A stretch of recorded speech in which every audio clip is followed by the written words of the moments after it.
आज की क्लास की शुरुआत हम करने वाले हैं by the factors affecting resistance. पिछली क्लास में अभी हमने सर्किट वर्किट बस स्टार्ट किए हैं, ऐसा नहीं है कि सर्किट खत्म हो गया, केसीएल खत्म, केवीएल खत्म। पिछले लेक्चर में मैंने आपको किरचॉफ लॉ पढ़ाए थे, current law end voltage law. Junction पे कौन सा लॉ लगता है? Current law. और लूप में वोल्टेज लॉ। कल एक एक सवाल भी लिए थे उनको अप्लाई करने के लिए, है ना। और फिर हम सेल या बैटरी में ईएमएफ और इंटरनल रेजिस्टेंस क्या होता है उन चीज़ों पे भी चले गए थे। समझ आ गया होगा, ठीक है। अब लेकिन एक और चीज़ हम यहाँ बीच में लेते हैं, सर्किट पार्ट चलता रहेगा और आगे बढ़ाएंगे। और आज जो आपको सीपीपी नंबर 10 दिया गया है उसमें 11 सवाल है, आपको विद आंसर्स दिया गया है। लास्ट मैंने लिखा है कि जो स्टार मार्क्ड है वो आंसर्स हैं। ये ऐसा इसलिए है, बीच बीच में आपको विद आंसर दिया करेंगे। ऐसा इसलिए भी होता है कि ये प्रैक्टिस के लिए है, कि ताकि मुझे पूरा डिस्कस ना करवाना पड़े, आपके कोई एक आधा डाउट हो तो वो डिस्कस हो जाए। क्लियर है? ये इन 2 दिनों में 11-12 सवाल तो ये, और कुछ मैंने वो कहा था रेजोनेंस के शायद 12 सवाल थे, है ना, वो भी अपने ट्राई करके रखना। तो आज हम शुरुआत कर रहे हैं फैक्टर्स। भाई देखो, बोलिए ना, ये एक एक बात इसमें रिकॉर्ड होती है, आप बोलो मत प्लीज। आपकी बात रिकॉर्ड नहीं होती, मैं आपको चुप कराता हूँ, वो तो दिखता है ना यहाँ। Factors affecting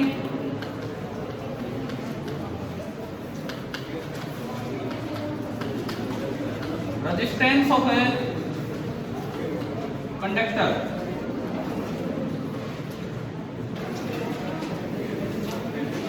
factors affecting the resistance of a conductor, ये वाला टॉपिक है, यहां से हम शुरुआत कर रहे हैं।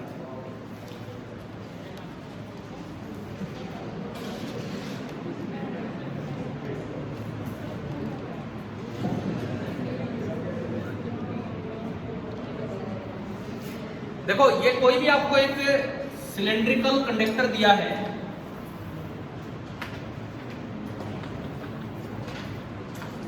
कोई भी आपको एक सिलेंड्रिकल कंडक्टर दिया है। अच्छा, ये मत सोचना जब जब आप एब्सेंट रहोगे रिकॉर्डिंग हो जाएगी। आज तो कुछ ज़्यादा संख्या में कमी है, इसलिए मैं ये गाड़ी में रखा रहता है, मैं निकाल रहा है कि चलो कोई बात नहीं, घर पे बच्चे अटेंड कर लेंगे। लेकिन इसका मतलब ये नहीं कि अगली बार से घर ही रहने लग जाओ, कोई बात नहीं, रिकॉर्डिंग हो ही रही है, ऐसा नहीं होगा, ये तो बाई चांस हो रहा है। देखो, ये कोई एक मटेरियल है, कोई भी एक मटेरियल। क्या इस लाइन को नजर आ पा रहा है कि हटाऊं ये सामने? लो लो लो लो, बस ठीक है, देख लो अब इधर। ये कोई भी एक कंडक्टर है, सिलेंड्रिकल रोड। इसकी जो लेंथ है, लेंथ इज L। इसका जो ये एरिया ऑफ क्रॉस सेक्शन है, इसका जो एरिया ऑफ क्रॉस सेक्शन है that is going to be A। तो ऐसा पाया गया है कि इस मटेरियल की अगर मैं रेजिस्टेंस देखूं तो it is found that the resistance is directly proportional to the length. L जितना आप बढ़ाओगे रेजिस्टेंस उतना ही बढ़ता चलेगा। कल मैंने आपको बताया था internal resistance of A battery depends on the separation between the electrode. क्यों? सेपरेशन ज़्यादा कर दोगे तो लेंथ ज़्यादा होगी, सेपरेशन कम कर दोगे तो लेंथ कम, इसलिए। ठीक है। दूसरी चीज, it is inversely proportional to area of cross section. कल हमने पढ़ा था कि जो इंटरनल रेजिस्टेंस है it depends on the area dipped inside the electrode. अगर एरिया डिप्ड ज़्यादा होगा तो जो करंट जहाँ से जाना वो एरिया ज़्यादा होगा, एरिया डिप्ड कम होगा तो करंट कम हो गया ना, करंट नहीं, वो एरिया कम हो गया। अगर आप कम डिप करते हो उससे रेजिस्टेंस में क्या फर्क पड़ेगा वो यहाँ से देख रहे हैं। समझ आ रहा है? इन दोनों को अगर मैं इकट्ठा करूँ, इस कंडक्टर की इन दो चीजों को अगर मैं इकट्ठा करूँ तो R प्रोपोर्शनल बनता है किसके? L बाई A के। R is proportional to L by A। जब भी हम कोई, आप एक काम करो ना यार, बेंच ले आओ, आगे बैठ जाओ, क्यों इतनी पीछे बैठे हो, या उधर भी कहीं बैठ जाओ, खाली लाइन। ऐसा नहीं है कि कोई लड़कियों की लाइन है, इससे क्या फर्क पड़ता है, इधर खाली नहीं तो बैठ जाओ पीछे कहीं भी। अरे वो बेंच लग रही, उधर बैठ जाओ, क्या फर्क पड़ रहा है, जहां से दिखे वहां बैठ जाओ। देखो इधर देखिए, R is proportional to L by A।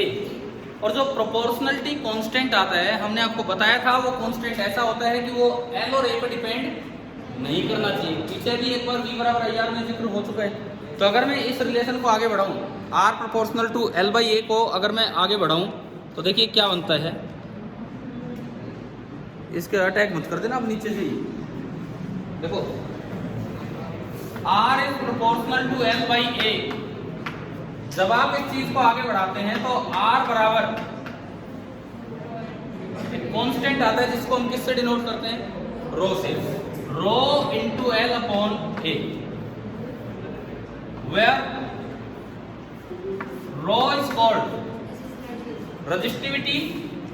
रो को बोलते हैं या तो रेजिस्टिविटी या फिर स्पेसिफिक रेजिस्टेंस। रो को बोलते हैं या तो रेजिस्टिविटी या specific resistance of conductor. R को क्या बोलते हैं हम, ये जो पीछे आपने आर यूज किया था, इस आर को तो क्या बोलते हैं हम, रेजिस्टेंस ऑफ द कंडक्टर। और जो रो हम यूज कर रहे हैं वो क्या है, स्पेसिफिक रेजिस्टेंस या रेजिस्टिविटी ऑफ कंडक्टर। क्लियर? ये एक फॉर्मूला आ गया हमारे पास, आर बराबर रो एल बाई ए। अब इसमें जो रो है, रो ये तो एक प्रोपोर्शनलिटी कांस्टेंट है, तो क्या ये एल पे डिपेंड करेगा, क्या ये ए पे डिपेंड करेगा, क्या ये आर पे डिपेंड करेगा? नहीं। ये जो रो है, rho this is independent of L A and R. बच्चे तो करवा देते हैं, बोले बिल्कुल कर रहा है, ये देखो रो बराबर आर ए बाई एल। अरे बच्चे तो ऐसा रूल बनाए थे अपना ही, रो बराबर R A by L, it means rho is directly proportional to R, rho is directly proportional to A, rho is inversely proportional to L. ऐसा होता है क्या? नहीं।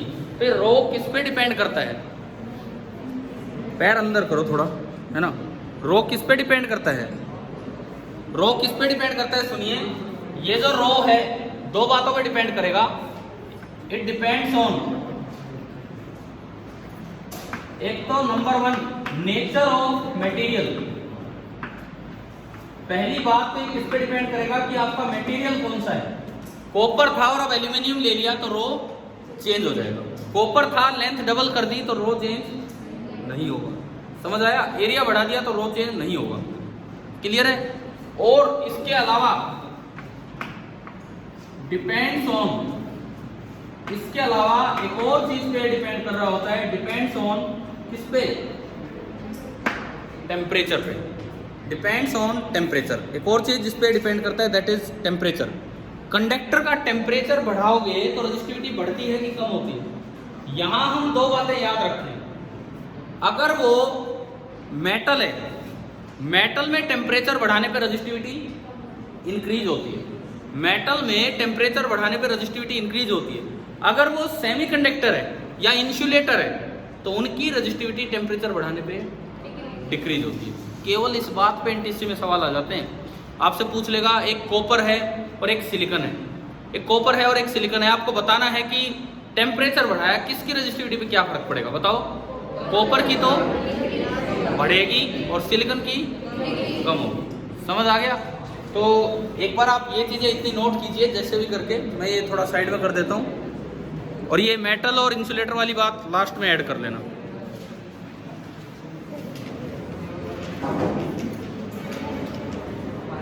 लिख लो, ये लिख लो यहाँ तक।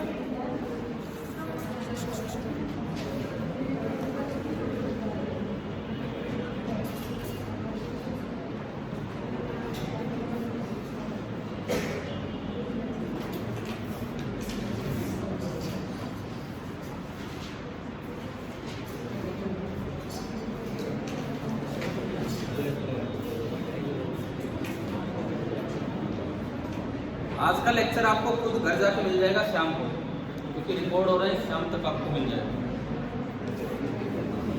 आपके ग्रुप पे मैं लिंक सेंड करूँगा, है ना।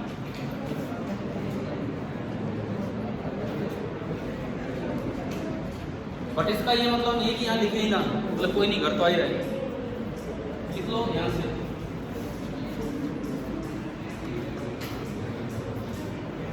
और वो मेटल वाली बात मैं लास्ट में लिखवाता हूँ, पहले ये लिख दीजिए।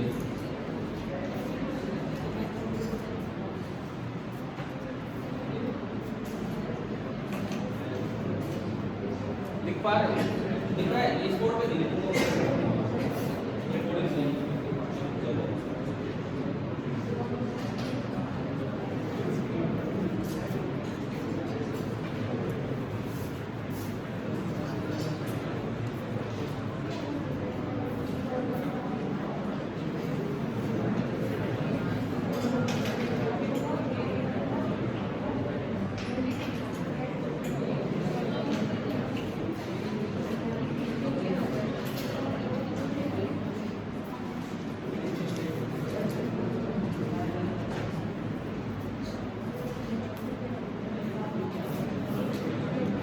सबसे पहले अपना ये बना लो वेक्टर सफेक्टिव रेजिस्टेंस, उधर जो लिखा है वो, फिर ये फॉर्मूला आया, where rho is the resistivity और स्पेसिफिक रेजिस्टेंस, ये किन से इंडिपेंडेंट है और किन पे डिपेंड है, मेटल वाली, और आखिरी बात में लास्ट में लिखवा दो क्वेश्चन बना के लिख लिया, बहुत सही लिख लिया।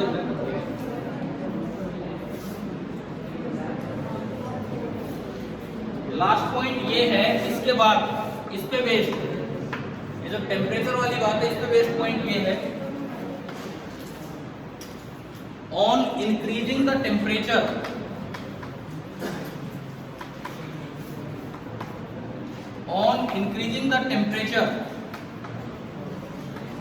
रजिस्टिविटी बोले या फिर रेजिस्टेंस बोले, क्योंकि अगर रजिस्टिविटी बढ़ेगी तो फॉर्मूला कहता है रेजिस्टेंस भी बढ़ जाएगी, और रजिस्टिविटी कम होगी तो रेजिस्टेंस भी कम हो जाएगी। रजिस्टिविटी और resistance of metals increases but that of semiconductors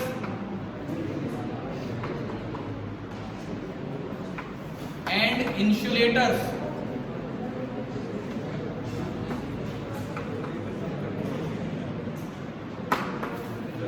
decreases. और मैंने क्वेश्चन इसमें बता दिया, कॉपर और सिलिकॉन इस तरह से पूछे जा सकते हैं। चार ऑप्शन बना देते हैं, दोनों की इंक्रीज होगी, दोनों की डिक्रीज होगी, एक की इंक्रीज एक की डिक्रीज, समझ गए ना, ये उनमें से कोई एक सही आ जाएगा।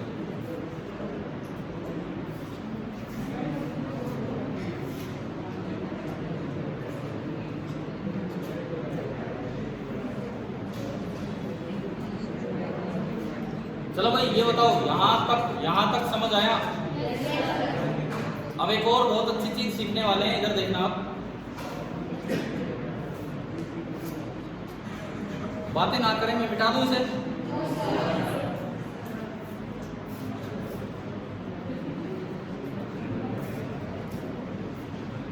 चलो एक चीज आप शुरू में बताओ, एसआई यूनिट ऑफ रो बताओ, एसआई यूनिट ऑफ रो बताइए यहां से।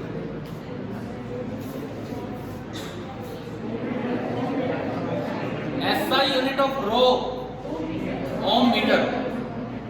अगर आप रो की एसआई यूनिट निकालते तो R इंटू A/L बनेगा, R की यूनिट ओम, एरिया की मीटर स्क्वायर और अपॉन मीटर, तो SI unit of rho is 1 ohm metre. अब मैं इसमें भी एक सवाल आपसे ऑब्जेक्टिव बना के पूछता हूं, यहाँ एमसीक्यू।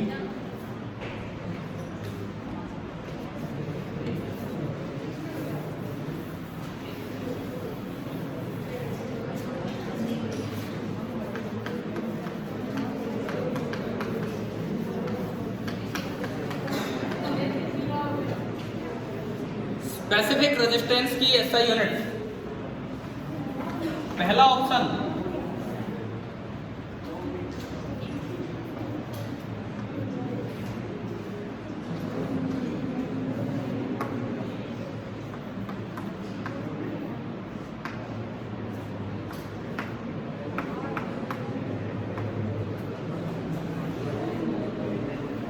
कुछ फर्क समझ आ रहा है क्या ऑप्शन में?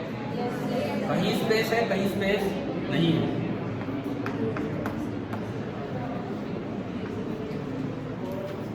स्पेस है भाई, ये स्पेस दिखाया मैंने इन दोनों में। और ये एमएसक्यू है। एमएसक्यू क्या होते हैं? एमसीक्यू बोलते हैं जो सिंगल करेक्ट है, वो मल्टीपल चॉइस दे रखी होंगी लेकिन single correct. MSQ multiple select, आप एक से ज्यादा भी सेलेक्ट कर सकते हैं।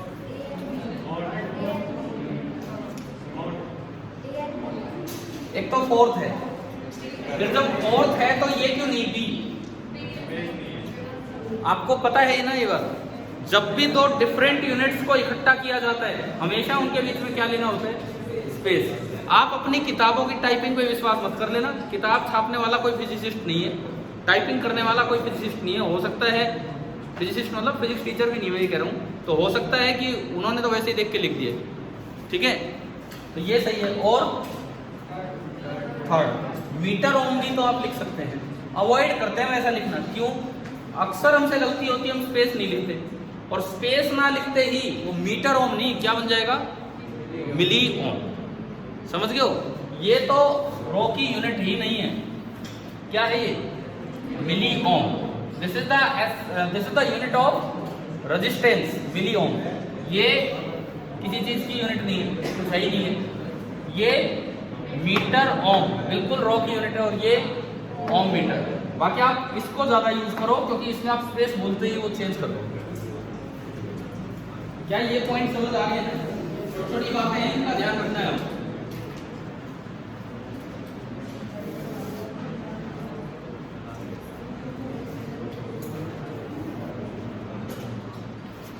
चलो अब एक और अच्छा सा कॉन्सेप्ट सीखते हैं।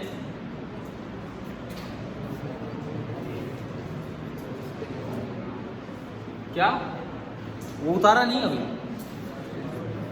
उधर का क्या इशारा कर रहे हो आप? अच्छा वो लिख लो, वो अगर नहीं लिख रहे लिख लीजिए, लिख लीजिए 2 मिनट और आराम से लिखो।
हाँ जी, नोट हो गया होगा जो भी कुछ था, ठीक है।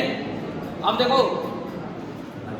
अब हम एक और कॉन्सेप्ट यहाँ सीख रहे हैं। एक वायर को अगर स्ट्रेच कर दें, हालांकि हमारे बस की बात नहीं है, क्या मैं मेटल की वायर को ऐसे खींच के डबल लेंथ तक ले जा सकता हूँ? हो सकता है आप इसको ऐसा कर भी दे, लेकिन मेरे तो बस की बात नहीं है, ठीक है। परंतु सवालों में अक्सर ऐसा लिखा रहता है wire is stretch to double its length. अब वो स्ट्रेचिंग, वहां भी कोई बीम नहीं है उनके पास कि वो स्ट्रेच करवा दिया। उसका मतलब क्या होता है? पहले वायर को मेल्ट किया है और फिर वायर को एक पतली ट्यूब में डाल दिया, फिर उसको कंडेंस मतलब उसको सॉलिड बनने दिया, और अपने आप उसकी लेंथ क्या होगी? समझ गए हो? Melted and recast into new form is equivalent to stretching. वो लिखेंगे स्ट्रेचिंग। तो अब हम ये देखते हैं, बता दो ना ये तो,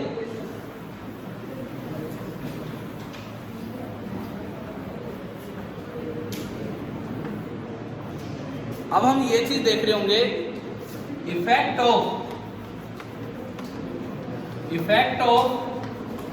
स्ट्रेचिंग ए वायर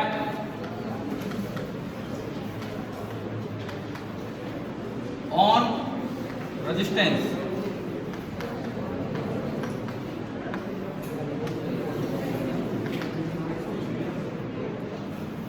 यार एक भी बच्चा ना बोले अब बीच में, बिल्कुल चुप रहे। मैं बात कर रहा हूं किसी से, फिर इधर ध्यान दो। अब कौन क्या कह रहा है? ये सारी बात रिकॉर्ड हो रही है। गलती से आपने घर चला लिया, जो बच्चे नहीं आए उनके पेरेंट्स साथ बैठे हो, दिख जाएगा किस तरह की क्लास है। इसीलिए मैं बताना भी नहीं चाह रहा कि 10th F1 भी साथ बैठा और F1 डबल स्टार, पर क्या करें। सुनो सुनो सुनो, चुप रहो, अपने आप पता लग जाएगा। Effect of stretching a wire on its resistance. सबसे पहली बात कि वायर का मटेरियल कैसा है। क्या आपने कभी 9th क्लास में ये पढ़ा है कि परफेक्टली इनकम्प्रेसिबल मटेरियल कौन सा होता है?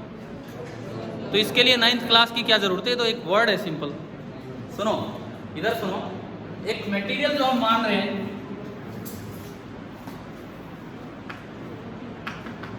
ये एक सिलेंड्रिकल वायर है, ये एक सिलेंड्रिकल वायर है और इसकी लेंथ है L और इसका जो एरिया ऑफ क्रॉस सेक्शन है वो कितना है? A। इसका वॉल्यूम कितना है? वॉल्यूम, हाँ पाई आर स्क्वायर छोड़ो, एरिया बोल दिया A इंटू L। वॉल्यूम को देख के हंस रहे हो कई बच्चे, वॉल्यूम वर्ड आते हंसने लग जाते, पता नहीं क्यों। इधर सुनो, इधर सुनो, ध्यान दो आप इधर। वॉल्यूम आया A इंटू L। अब इसके बाद इस बात का क्या मतलब है? The wire is perfectly incompressible. तो वायर इज परफेक्टली इनकम्प्रेसिबल का क्या मतलब है? क्या उसे कंप्रेस नहीं किया जा सकता है या स्ट्रेच नहीं किया जा सकता है या कुछ और मतलब ना? ये वर्ड हमें बता रहा है कि दिखने में तो ऐसा लग रहा है वर्ड कि भाई इसको दबाया नहीं जा सकता, इसको खींचा ही नहीं जा सकता, लेकिन इसका मतलब क्या होता है? परफेक्टली इनकम्प्रेसिबल वर्ड का मतलब क्या होता है कि ऑन स्ट्रेचिंग और कंप्रेसिंग। परफेक्टली इनकम्प्रेसिबल वर्ड का मतलब क्या होता है? ऑन स्ट्रेचिंग और कंप्रेसिंग, स्ट्रेच या कंप्रेस करने पे the volume of wire remains the same.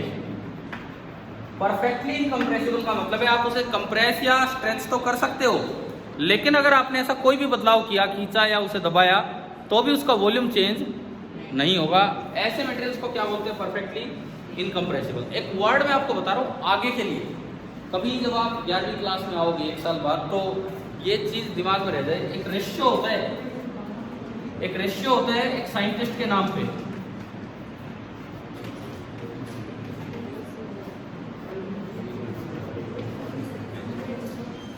क्या है ये? पॉइजन, जहर रेशियो, जहर है, पोइजा होता है, पोइजा। ठीक है, थोड़ी सी प्रोनाउंसिएशन भी अपनी ठीक ठाक हो जाए तो बहुत अच्छा है, नहीं तो आपके साथ साथ हम भी पॉइजन पॉइजन करने लग जाएंगे और कुछ नहीं। पोइजा, पोइजा समझ गए हो? ये एन साइलेंट है, पोइजा रेशियो, एन साइलेंट है, पोइजा रेशियो। ये एक नाम था एक साइंटिस्ट का, पोइजा रेशियो।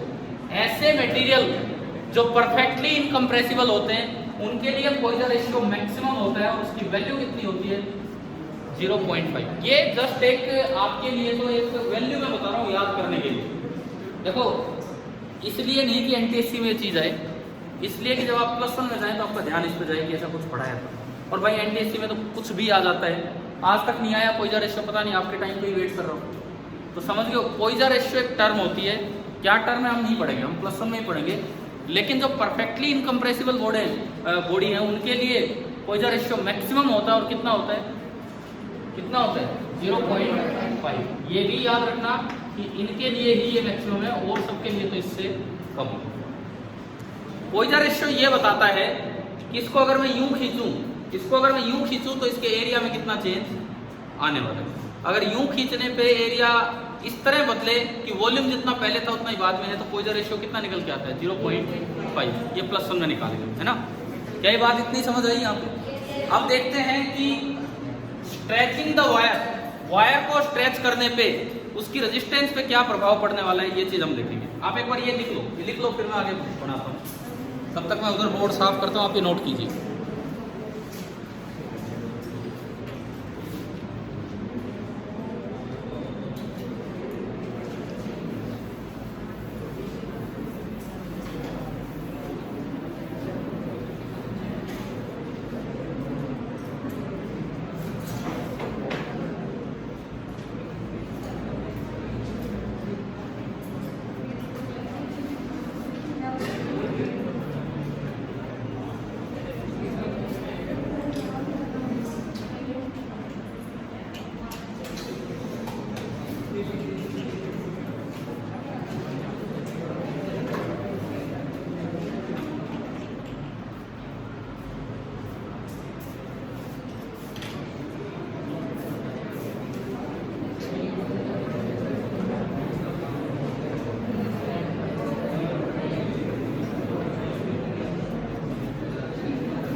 कर लिया उधर वाला नोट?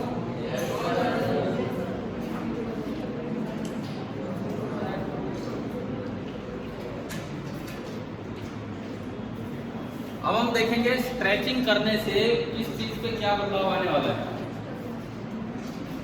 स्ट्रेचिंग का प्रैक्टिकल वे क्या है, समझ आ गया? क्या आप ऐसे करके स्ट्रेच कर सकते हो क्या? यूं तो टूट जाएगी। क्या तरीका होता है? मेल्ट किया और रिकास्ट किया दूसरी फॉर्म में पतली ट्यूब में डाल के, वो होता है स्ट्रेचिंग का मेथड। ठीक है, और हम केवल एक ही तरह के मटेरियल ले रहे हैं जिनके लिए पोइजन रेशियो कितना है 0.5, मतलब जो परफेक्टली इनकम्प्रेसिबल है, मतलब उनका वॉल्यूम चेंज नहीं होगा उसे दबाने पे या खींचने पे। तो अब देखो इधर ध्यान दो, ये मान लो ओरिजिनल वायर थी, ये ओरिजिनल वायर थी और इसकी इनिशियली लेंथ थी L, area of cross section था A और रजिस्टिविटी थी रो। क्लियर? मुझे करंट ऐसे भेजना है, तभी तो ये एरिया बनेगा और ये लेंथ बनेगी। मैंने क्या किया, wire is stretched n times. Suppose ये हो गया, wire is stretched n times. Wire की लेंथ मैंने n टाइम्स बढ़ा दी, तो लेंथ n टाइम्स बढ़ेगी तो एरिया कम होगा कि ज्यादा होगा? डेफिनेटली आप खींचोगे तो वो पतला ही होगा, एरिया कम होगा, है ना? तो ये थोड़ी लेंथ बढ़ी,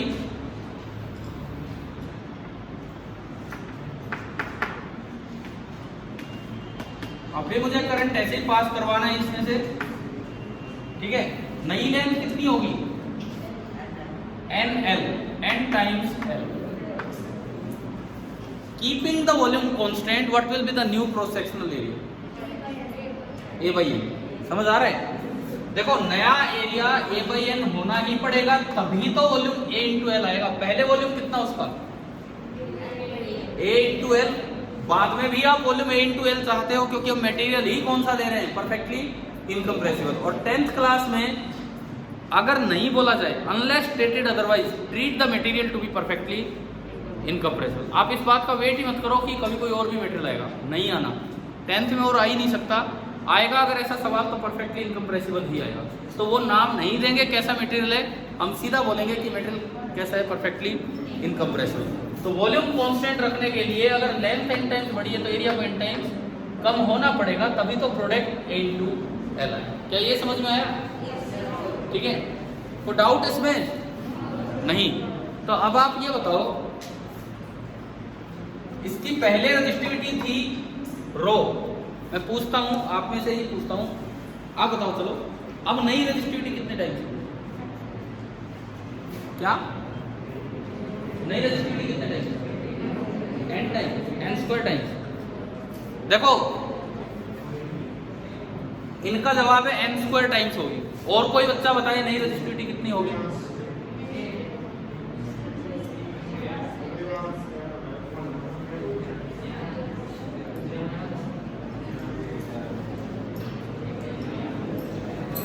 जाइए, आप जाइए, बताओ। हाँ जी भाई बताओ।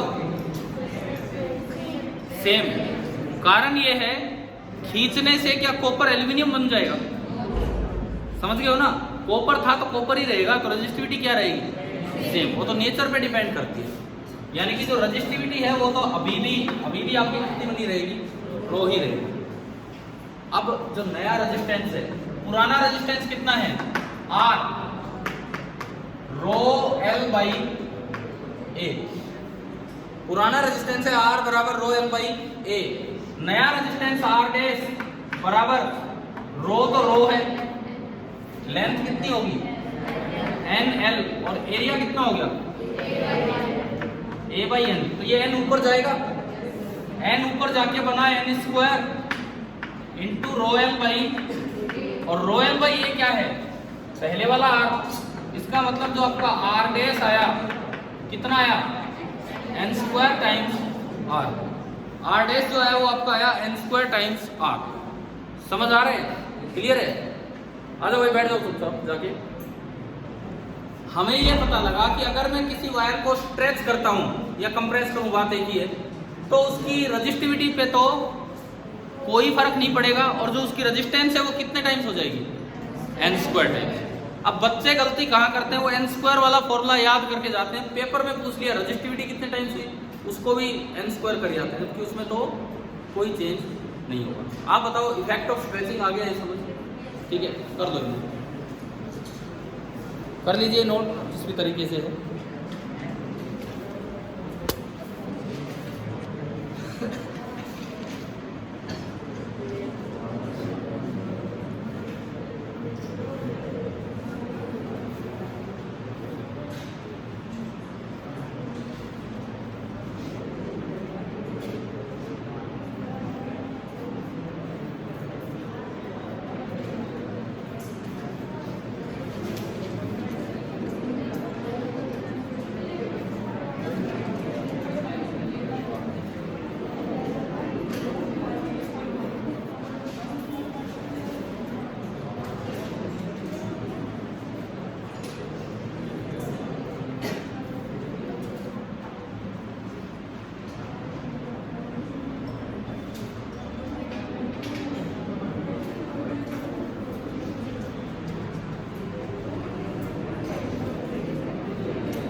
क्या हो गया नोट?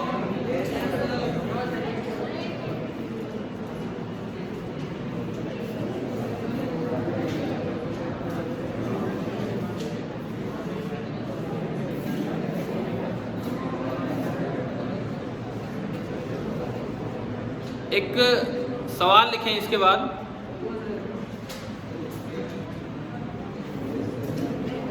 मैंने आपको बोला कि वो नहीं देगा आपको सवाल में परफेक्टली इनकम्प्रेसिबल क्वेश्चन में, आपको अपने आप मानना होगा।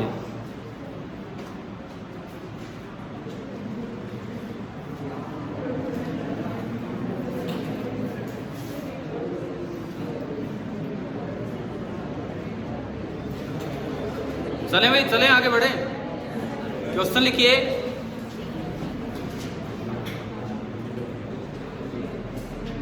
The resistance of,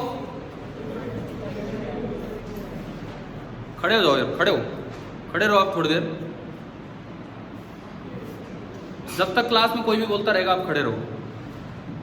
the resistance of A cylindrical wire is 25 ohm. The resistance of a cylindrical wire is 25 ohm. Now it is stretched to double its length. Now it is stretched to double its length. दोबारा बोलूं आपके सवाल। The resistance of a cylindrical wire is 25 ohm. The resistance of a cylindrical wire is 25 ohm. Now it is stretched to double its length. What will be the new resistance? Same. What will be the new resistance? Double किया तो n2 है, तो 2 square 4 times कितना हो गया? 100 हो। अब बैठ जाओ। रेजिस्टेंस हो गया 100 ओम, समझ आए? और रजिस्टिविटी में कोई चेंज आएगा? याद रखना ये बात, कभी एग्जाम में याद ही ना रहे और कोई गलती हो जाए। और अगर सुनो, एक और सवाल लिख लेते ताकि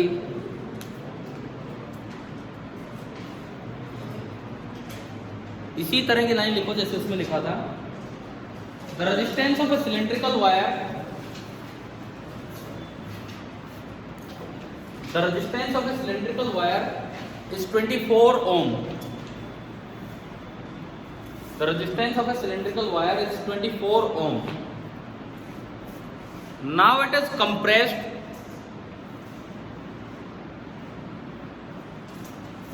to half of its length.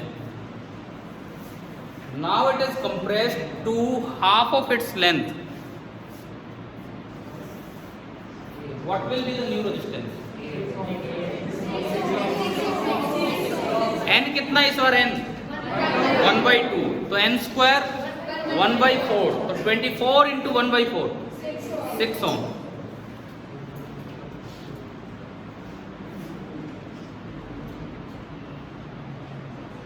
क्या ये समझ आ गया ना? यही चीज कंप्रेशन में भी लगती है. अब देखो इसी को थोड़ा मैथमेटिकली कन्वर्ट करते हैं दूसरे तरीके से, वो देखते हैं हम.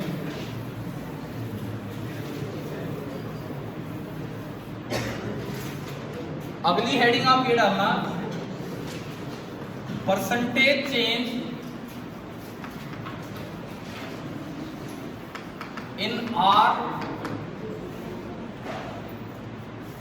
परसेंटेज चेंज इन आर क्या होगा? ऑन स्ट्रेचिंग, स्ट्रेचिंग या कंप्रेसिंग, वही सब.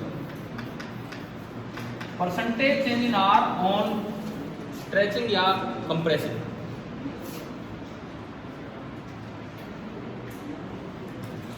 देखो परसेंटेज चेंज की शुरुआत कैसे करें वो समझिए आप. परसेंटेज चेंज की शुरुआत कैसे करें वो समझिए आप. मान लो ये कोई लेंथ थी L, इसकी लेंथ थी L और इसकी रेजिस्टेंस कितनी थी R. अभी हमने देखा, मैंने लेंथ डबल कर दी.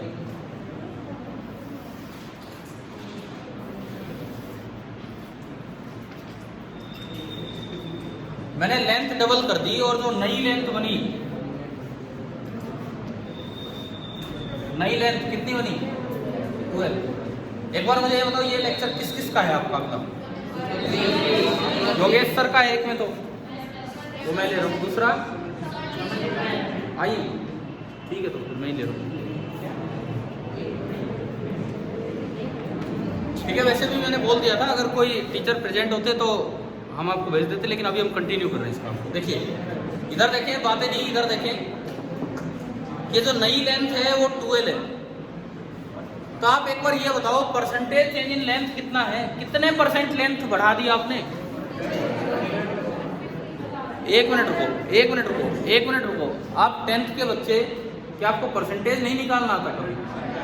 परसेंटेज का मतलब होता है, परसेंटेज चेंज का मतलब होता है, परसेंटेज चेंज का मतलब होता है final value minus initial value upon initial value into 100.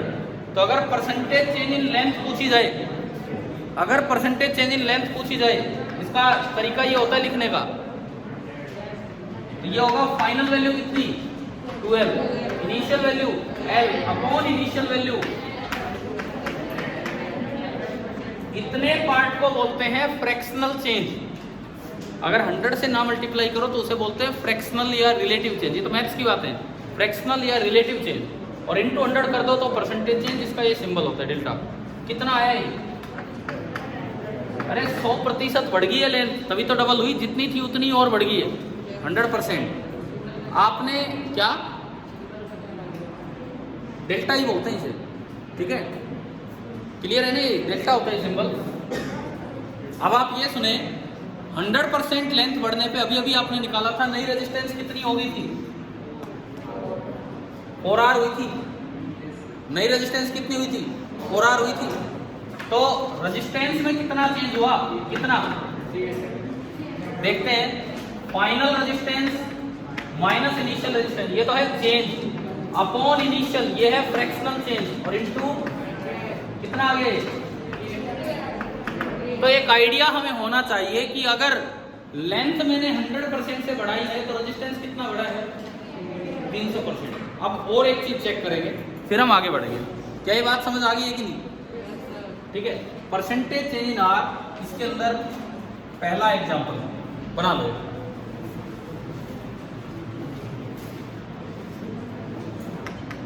पहला एग्जांपल है कि L इज डबल्ड. पहला एग्जांपल है कि L इज डबल्ड. तो percentage percentage change in are निकल के आया 300%, लेंथ में 100%।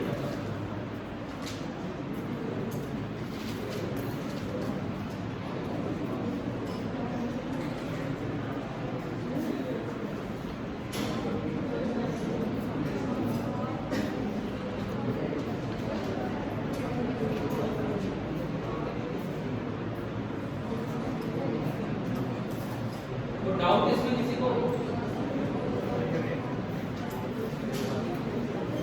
यार देखो, आप में मेरे को समझ ही नहीं आता, कब क्लास नहीं है, एंटर नहीं आता, बिल्कुल चुप बैठो, बिल्कुल चुप हो, ये नोट करो।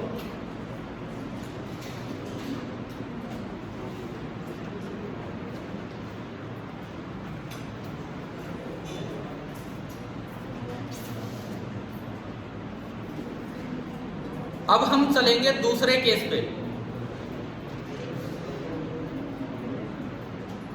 पहली बार में मैंने L को इंक्रीज किया बाई कितने परसेंट?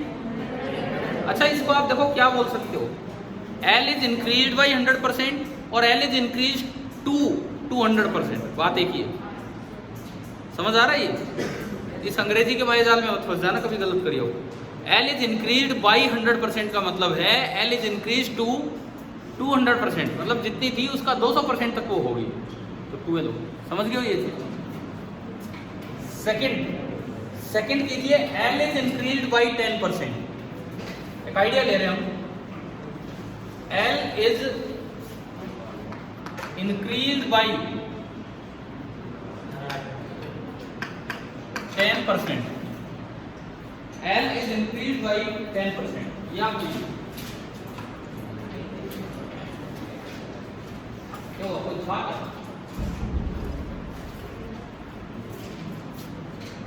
अब इंक्रीज बाई 10% का मतलब नई लेंथ कितनी, पहले तो मुझे वो पता होना चाहिए।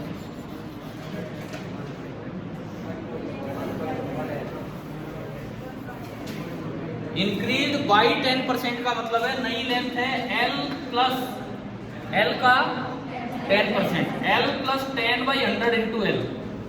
इतना तो मैथमेटिक्स हम जानते हैं सभी से ना। कितना हो गया? 11L/100, 1.1L।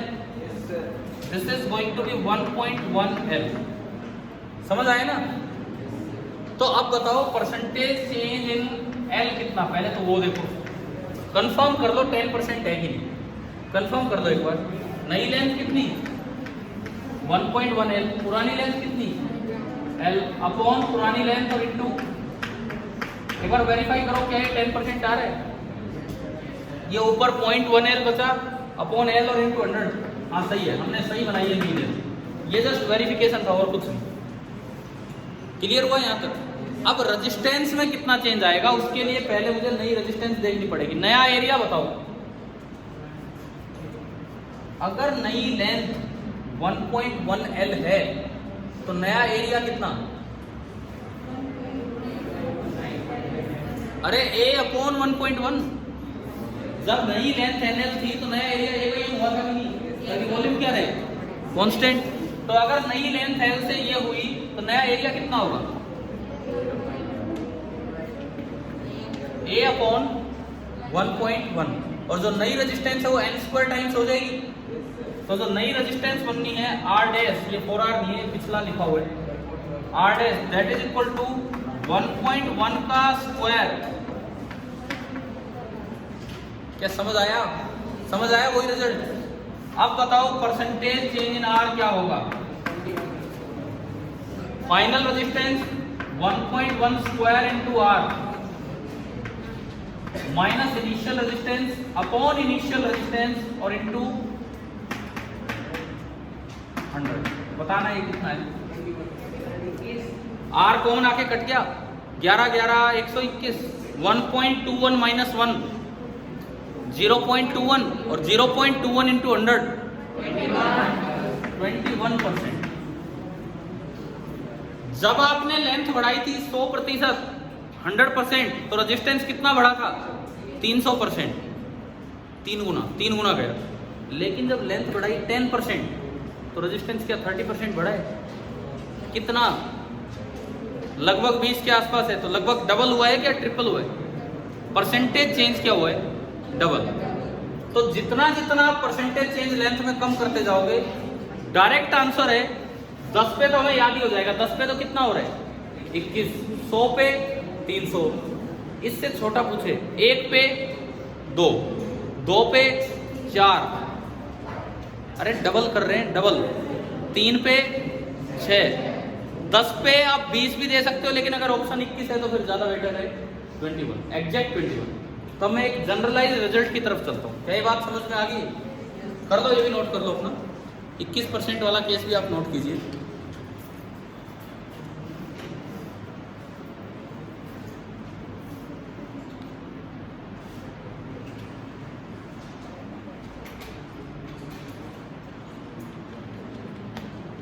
यार 9th का रिवीजन करते रहना भाई साथ साथ, पेपर तो आधा ही आएगा 10th से, ठीक है। और इतना थोड़ा समय की भी कंस्ट्रेंट्स हैं कि हमें तो 10th का भी साथ साथ लेके चलना है, 9th का लेकिन आप करके आए खुद रिवीजन। फोर्स आ रहा है ना इस बार, न्यूटन्स लॉ। और ये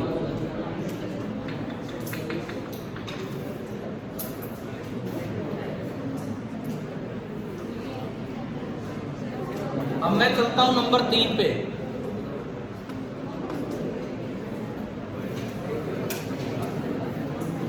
नंबर 3,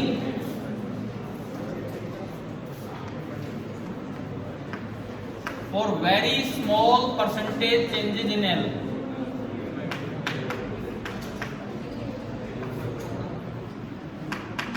अच्छा, इन सभी सवालों में रजिस्टिविटी में कितना चेंज होगा? कितने परसेंट?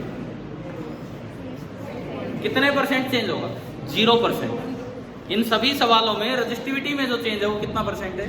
0%। मटेरियल थोड़ी चेंज हो गया, ठीक है।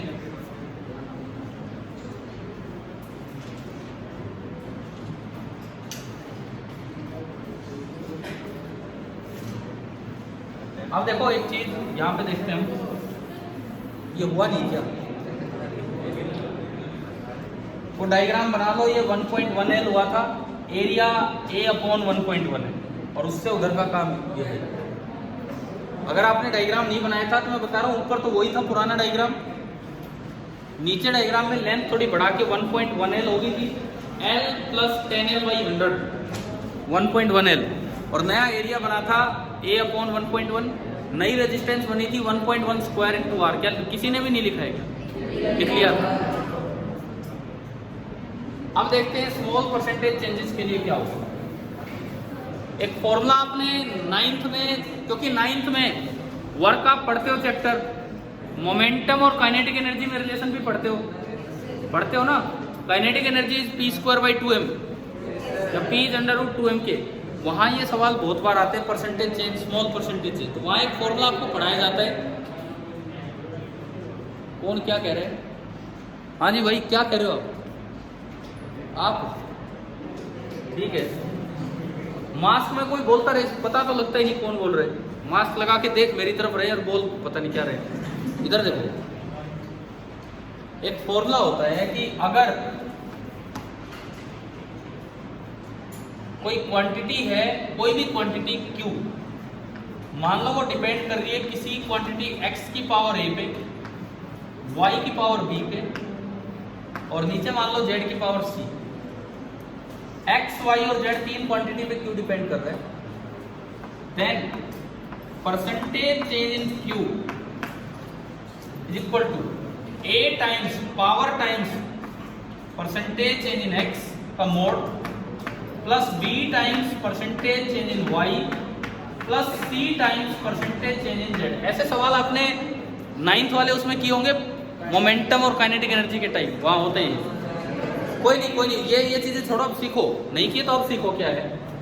ये परसेंटेज चेंज का फॉर्मूला है, नीचे हो या ऊपर हो प्लस होगा। गलती प्लस गलती प्लस गलती, इट कैन नेवर बी छोटी गलती, इट इज बड़ी गलती, हमेशा बढ़ेगी वो, है ना। तो आपको घटाना नहीं है, आप बड़ी गलती करते जा रहे हो, बढ़ेगी वो। क्लियर हो रहा है ये? अब देखो आप फॉर्मूला सुनिए। आपका फॉर्मूला है R is equal to ρL/A। क्या मैं एरिया को वॉल्यूम बाई एल लिख सकता हूं? क्या हम एरिया को वॉल्यूम बाई एल लिख सकते हैं कि नहीं? तो ये आपका बना R is equal to rho into L upon volume by L. ये आपका बना R is equal to rho by V तो एक कांस्टेंट है, खींचने पे मटेरियल चेंज नहीं हुआ और वॉल्यूम भी चेंज नहीं हुआ, वो मान के चल रहे, और इनटू क्या आ गया L square. It means since this is constant so we can write R is directly proportional to L square, और पावर अगर है तो बन गया फॉर्मूला। दिस इंप्लाइज क्या फॉर्मूला बना, percentage change in R is 2 times percentage change in L, but इस पे एक लिमिट है। This is valid only for small, very small percentage change.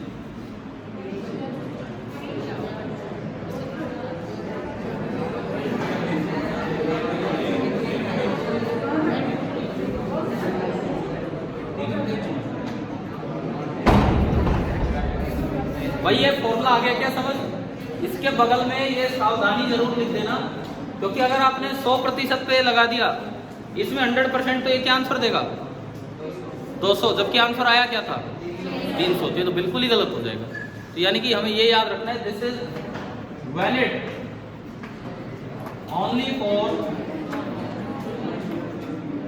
Small percentage, 10% से तो कम हो, क्योंकि 10 पे भी 20 नहीं बल्कि कितना आया है 21 आया है, तो 10% से कम वालों के लिए आप ये लगा समझ। 10 पे ऑप्शन क्या है उन पे डिपेंड करता है। अगर ऑप्शन आपके पास है 10, 20, 30, 40 तो आंसर क्या देगा?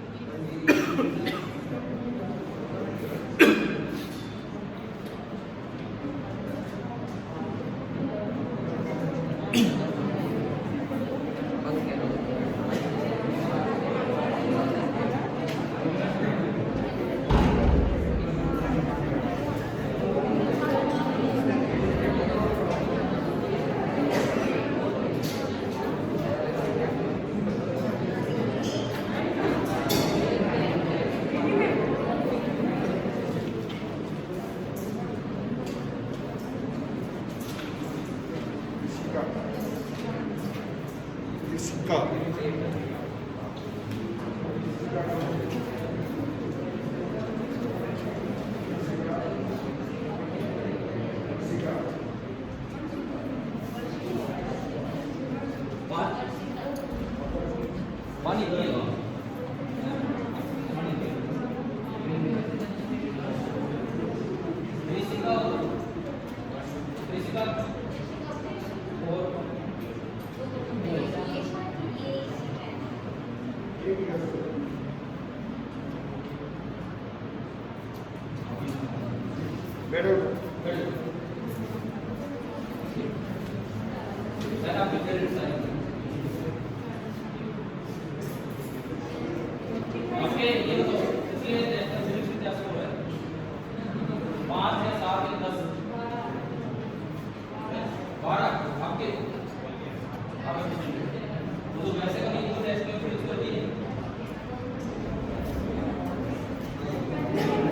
चलिए इधर देखिए आप सुने।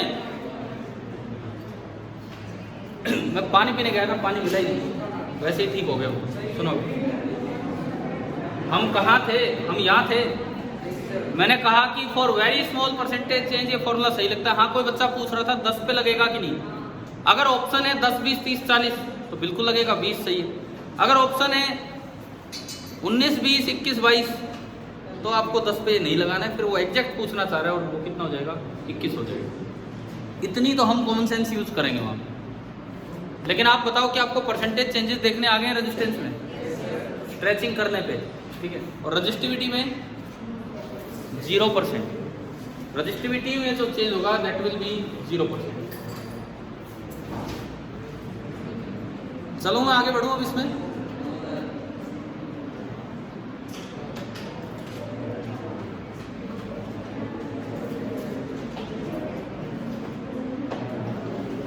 एक क्वेश्चन लिखो।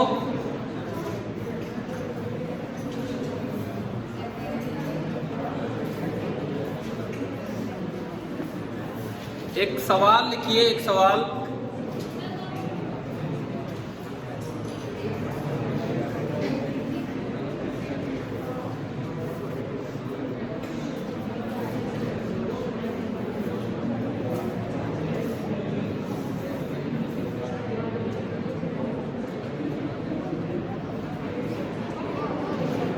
वायर इज कंप्रेस्ड,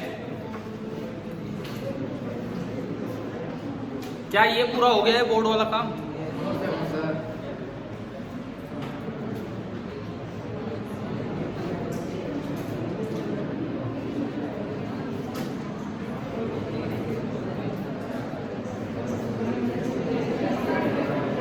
चलिए अगला सवाल कीजिए। A wire is compressed to decrease its length, the wire is compressed to decrease its length by 1%. A wire is compressed to decrease its length by 1%. What is the percentage change? What is the percentage change in its resistivity? What is the percentage change in its resistivity and resistance? खाली answer लिखने हैं, खाली answer. पहले का answer आएगा 0% और दूसरे का -2%। जब कोई चीज कम होती है तो चेंज नेगेटिव होता है। आपकी लेंथ कम हुई, उससे लेंथ कम हुई, उससे रेजिस्टेंस भी कम होगी, तो परसेंटेज चेंज नेगेटिव होगा। समझ आ गया? अगला सवाल, खाली आंसर लिख दो इनके, 0% and -2%।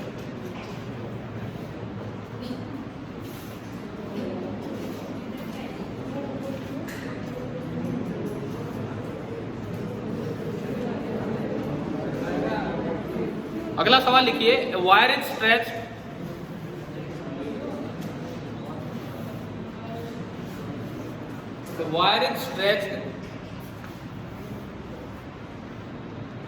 to increase its length. The wire is stretched to increase its length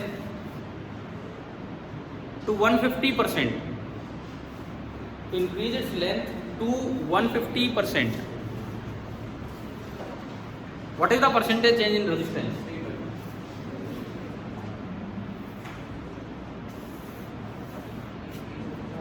What is the percentage change in resistance?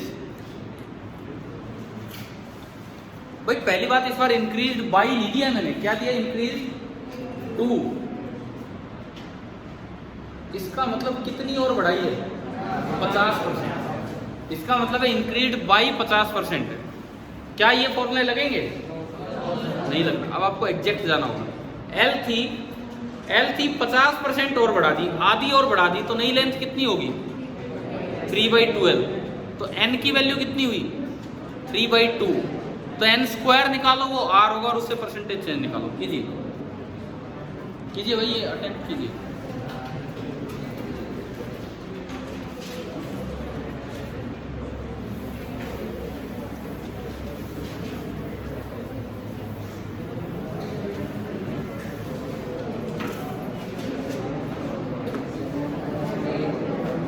बातें नहीं, ये कोई वायर थी, पहले थी इसकी लेंथ L, और अब खींच के हो गई है L + L/2, 3/2L। तो एरिया बनेगा 2/3A। अगर पहले एरिया A था तो बनेगा 2/3A। तो नई रेजिस्टेंस जो बनेगी वो पुरानी रेजिस्टेंस से 3/2 का स्क्वायर टाइम्स हो जाएगी, यानी कि 9/4। अब मुझे केवल परसेंटेज चेंज इन आर निकालना है। 9/4R -R अपॉन R और इंटू ये कितना आया? 5R/4, 5/4 इंटू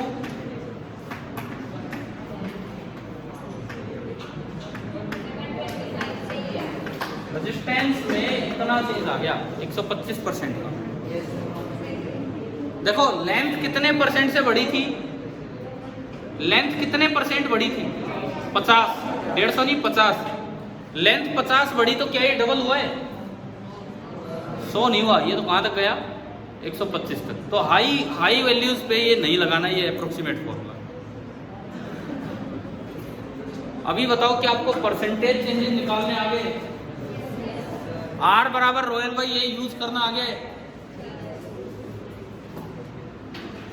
आ रहा है ना समझ?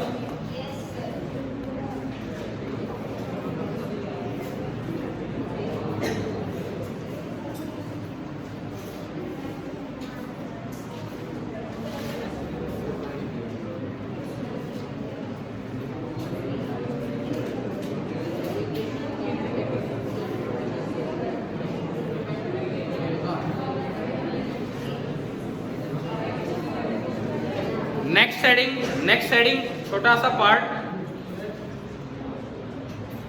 हाँ जी बोलो, लिखा नहीं है? लो मैं इसे भी साइड में कर देता हूँ 2 मिनट।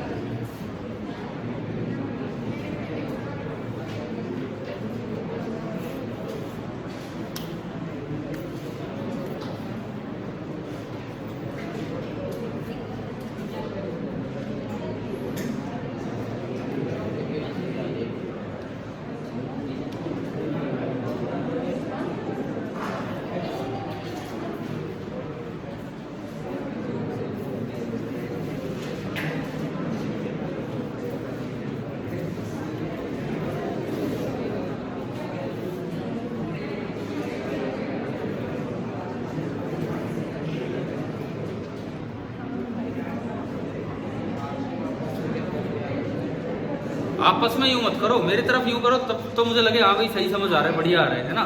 तो इधर देखो, ठीक है। अगली हेडिंग के नाम पे हेडिंग डाल रहे हैं, लेकिन लिख के आपको दिखाना है क्या होगा। बस एक्सप्रेशन आपको बनाना आना होगा कि क्या होगा। लिखिए, resistance of a hollow thick conductor.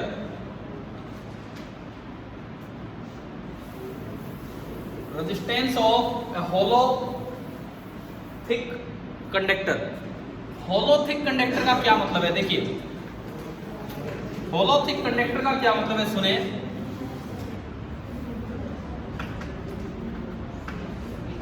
ये है, लेकिन इसका कुछ इनर डायमीटर होगा।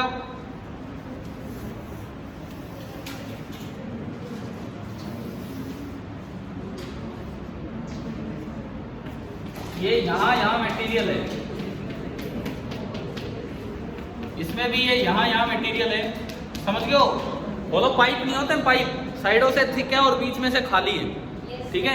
और इनमें करंट यूज आ रहा है। इस मटेरियल में से करंट आगे निकल रहे हैं। लेंथ ऑफ द ट्यूब आपको दी L, inner radius A, outer radius B। बस आपको केवल R लिख के दिखाना है क्या होगा। बनाओ डायग्राम और R लिखो।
मटेरियल की रजिस्टिविटी रो है, इसके बिना नहीं लिख पाएंगे। बीच में होलो है,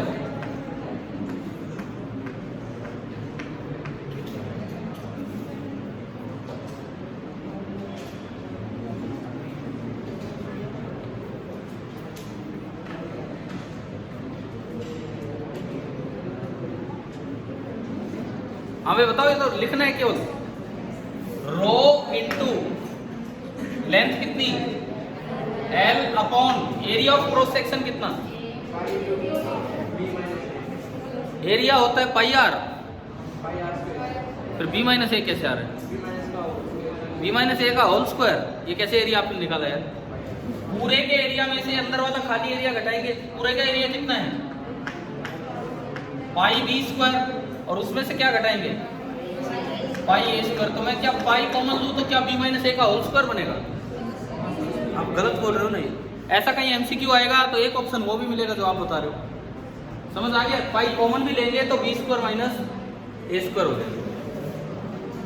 समझ आया ये? नेक्स्ट आप लिखिए ऐसे ही, ये हाँ ये तो एक्सप्रेशन ही तो लिखना है, लिख लो।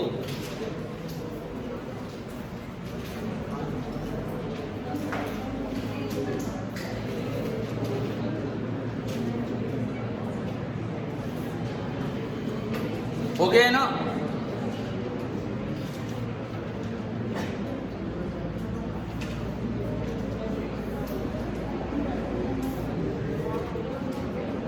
चले आगे बढ़े भाई। जो अलग ही ड्रेस कोड में बैठे हैं, इस लाइन में एक ही बच्चा है सबसे अलग ड्रेस कोड में। क्या नाम है आपका? विशाल। विशाल भाई, अगला सवाल आपके लिए है, अगली हेडिंग आपके लिए है, उसको आप ही करवाओगे। Next heading. तो यार इसका मतलब ये थोड़ी बाकी बातें करने लग जाए। आज मैंने इतनी बार कहा चुप हो जाओ चुप हो जाओ, कोई भी देख रहा होगा ना, उन्हें लगेगा यार ये कैसी क्लास है या ये कैसा टीचर है, कंट्रोल ही नहीं होता। तो कोई नहीं देखने वाला, मैं उनके लिए कह रहा हूँ जो आज एब्सेंट है, जो आज एब्सेंट है वो तो जरूर देखेंगे। देख लो रेजिस्टेंस ऑफ, पर खैर वो तो अपने ही तो साथी, उन्हें तो पता ही हम कैसे हैं। Resistance of A slightly tapered cylindrical wire. Resistance of a slightly tapered cylindrical wire. Slightly tapered cylindrical wire. ये tapered wire क्या होती है? tapered wire क्या होती है? किसी को पता है तो हाथ ऊपर करे, कोई भी यार जो दिमाग में। हाँ बताओ क्या होती है? मास्क नीचे करके बताना। हाँ ठीक है, सुनो आपने, मैं एक देसी भाषा में एक रेती आती, रेती सुनी है? रेती वो घिसने के काम आती इनको, कई चीज़ों को, मटेरियल्स को। वो रेती जो होती है उसको फाइल बोलते हैं इंग्लिश में, फाइल। वो रेती जो होती है वो पीछे की तरफ से थोड़ी मोटी होती है और आगे जाते जाते थोड़ी थिन होती जाती है, और उससे चीज़ों को यूँ मतलब रगड़ना पड़ता है, इस तरह से होता है। फाइलिंग बोलते हैं उसे, फाइलिंग कर रहे हैं आप। तो उस तरह की कोई वायर है, क्या होती है? देखिए टेपर्ड वायर मतलब जिसका area of cross section uniform ना हो, इस तरह की वायर।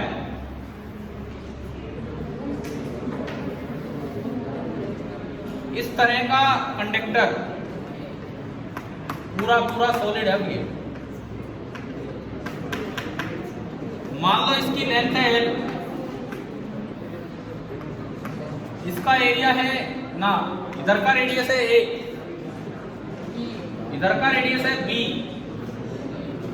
करंट इसमें यूं आ रहा है और करंट यहां से निकलता जा रहा है, यूं जा रहा है यूं। स्लाइड टेपर्ड, स्लाइड टेपरिंग का क्या मतलब है? स्लाइड टेपरिंग का मतलब कोई यूं ना हो कि बिल्कुल इंक्लाइंड प्लेन ही बन जाए, झूला ही बन जाए, बस हल्का सा, ठीक है। स्लाइड टेपरिंग का ये मतलब है कि जो लेंथ है, इस लेंथ के मुकाबले जो इसका डिफरेंस इन रेडियाई है वो बहुत ही कम। समझ में आया स्लाइड टेपरिंग का क्या मतलब है? कि जो डिफरेंस इन रेडियस है वो लेंथ के मुकाबले काफी कम है, कि हमें इतना भी ज्यादा ना दिखे ये डिफरेंस, बिल्कुल ही इंक्लाइंड प्लेन सा ना दिखे, तो हल्की हल्की हमको पहचान में आ रही कि कम होती जा रही है। ऐसे में रेजिस्टेंस कैसे लिखा जाता है सुनिए। इस मटेरियल की फिर से मैंने रेजिस्टिविटी मानी कितनी है? रो। इस मटेरियल की दोबारा से हमने रेजिस्टिविटी रो मान ली, तो R क्या बनेगा? क्या बनेगा बताओ? रो इंटू L अपॉन, अब सुनो, एरिया होता है पाई R स्क्वायर। पाई R स्क्वायर का मतलब क्या होता है? पाई इंटू इधर का R इंटू इधर का R। पाई R स्क्वायर का मतलब समझ रहे हो आप? पाई इंटू इस साइड का रेडियस इंटू इस साइड का रेडियस। तो उस पाई R स्क्वायर को यूं देख के बताओ क्या बनेगा? पाई R square the pi into A into, याद हो जाएगा ये फॉर्मूला? लिख दो।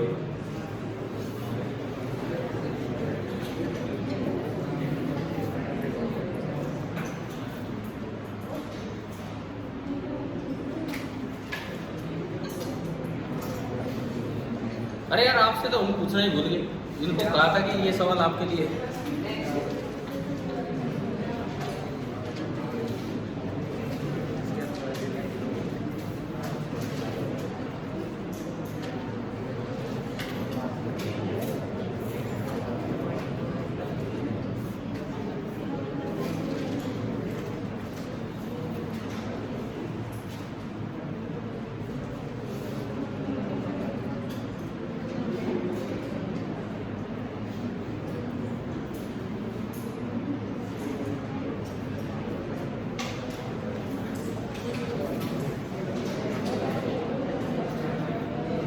और मैं आपसे भी ये निवेदन करता हूँ, कोई बच्चा अगर यहाँ ढंग से क्लास अटेंड ना कर पाया हो, खुद ही उसका ध्यान ना रहा हो या पड़ोसी ने उसे परेशान किया हो, तो घर जाके शांतिपूर्वक तरीके से दोबारा से लेक्चर अटेंड कर सकता है।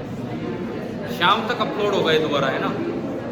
और उनसे भी मैं बोल रहा हूँ जो आज नहीं आए, अब नहीं सुन रहे बाद में सुनेंगे, कम से कम ये पूरा लेक्चर अटेंड करें और अपने नोट्स बनाएं। चलें आगे बढ़े। तो आपने लगभग फैक्टर्स अफेक्टिंग रेजिस्टेंस तो देख ही लिए, काफी कुछ क्लियर है। टेम्परेचर पे भी डिपेंड करता है, लेकिन उसमें हमने याद किया कि कंडक्टर्स के लिए तो टेम्परेचर बढ़ाने पे रेजिस्टेंस बढ़ रहा होता है और सेमीकंडक्टर और इंसुलेटर पे कम हो रहा होता है। क्या इतना समझ आ गया है? ठीक है।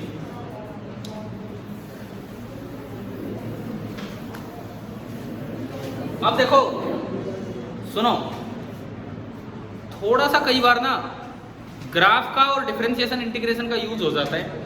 मैं अवॉइड करता हूँ 10th में ऐसा काम जिसमें डिफरेंशिएशन इंटीग्रेशन हो, लेकिन हमारी मजबूरी है कि हमें ग्राफिकल वे पे जाना पड़ेगा, उस पर सवाल आ जाते हैं। हमने करंट पढ़ लिया, हमने चार्ज पढ़ लिया, हमने उनके बीच का रिलेशन पढ़ लिया। लो जी,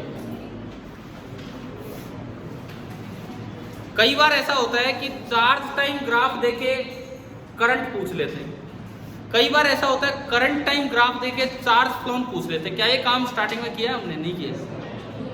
कोई करंट किया है, कोई करंट नहीं किया, नहीं किया है ना भाई। किया कब है? मुझे तो याद नहीं आ रहा कब कर दिया ये। चलो ठीक है, अगली हेडिंग, अगर आपको चार्ज टाइम ग्राफ दे रखा है तो उससे करंट कैसे निकालते हैं? To determine the current from QT graph, to determine the current from QT graph, charge time graph से आप करंट कैसे निकालेंगे, ये कैसे डिटरमाइन करें वो हम सीख रहे हैं। पहली बात, करंट का फॉर्मूला होता है dQ बाई, ये तो पढ़ा था हमने एक दिन स्टार्टिंग में। अगर आपको Q दे रखा हो, चार्ज दे रखा हो as a function of time, यार हल्का फुल्का डिफरेंशिएशन तो आता होगा हमें, टाइम तो सीखा हमने, ठीक है। अगर आपको I दे रखा हो, Q दे रखा हो as a function of time, तो I क्या होता है? करंट क्या होता है? dQ by dt। एग्जाम्पल लेता हूं मैं, केवल इस चीज पे एक एग्जाम्पल। फॉर एग्जाम्पल, आपको मान लो Q दे दिया 5t² कूलम, और आपसे पूछे कि करंट बताओ, तो dQ by dt constant into variable में कॉन्स्टेंट बाहर आ जाता है, और d by dt of t², ये पावर यहाँ मल्टीप्लाई होने आएगी और पावर में एक कम कर दो, किया हुआ है ना डिफरेंशिएशन। पावर यहाँ मल्टीप्लाई होने आएगी तो 5 × 10, और पावर में एक कम करोगे तो t की पावर 2 - 1 10t एम्पियर। अब कोई पूछे 1 सेकंड पे कितना करंट था? 10 × 1 10। 2 सेकंड पे कितना करंट था? 10 × 2 20। ये तरीका होता है। अगर ये कौन सी वैल्यू है? इंस्टेंटेनियस की एवरेज? इंस्टेंटेनियस। अगर आपसे एवरेज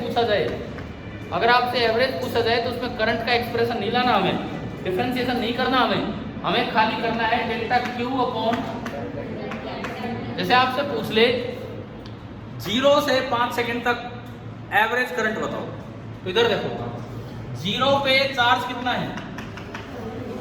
0 0 से 5 सेकंड तक पूछे तो Q at 5 second minus Q at 0 second upon delta T है 5 सेकंड माइनस, समझ आया?